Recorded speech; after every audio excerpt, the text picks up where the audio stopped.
Kevad on kaasa toonud päästjatele uue tõsise väljakutse, need on maastikupõlengud. Kulupõlengute näol on neid juba üle Eesti päris palju ette tulnud, kuid karta on, et tuleb veel. Selle kevadega üks tõsisem sai eile alguse Viljandimaal Parika turberabas. Tulekahju sellises piirkonnas on alati äärmiselt keeruline.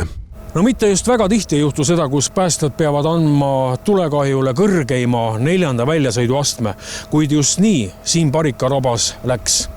Ja kuna täna on erakordselt tugev tuul, siis oli seda tulekollet väga raske kätte saada. Alguse sai turbaunast, levis edasi metsa poole ja antud hetkel siis on tuli metsas ja üritame sealt seda tuld kätte saada.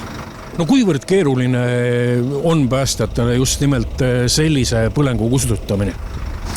Et on keeruline ressursimahukas, et metsas liikumine on raskendatud ja keeruline.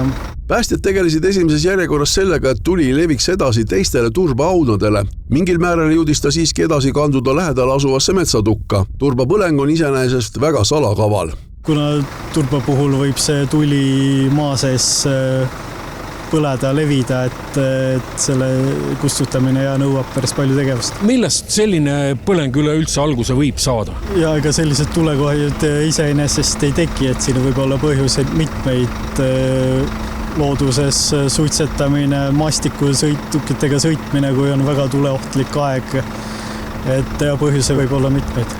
Antud sündmuse puhul muidugi ei tea hetkel, mis see põhjus võiks olla.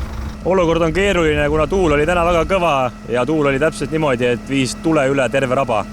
On meestel sellise põlengu kustutamine ohtlik ka mingis määras? Ja kuna töö käib hingamisaparaatides, et ei peaks suitsu sisse hingama, siis see on meestele raske ja väsitav.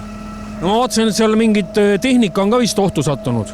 Seal on kohalikud vanad rabatraktorid, mis on hetkel ei oska öelda, kas nad on töökorras või mitte, aga nad on seal tulepiiri peal. Parika raba põleng suudeti lokaliseerida varahommikul esimestel tundidel. Edasi jätkuvad juba järelkustutustööd.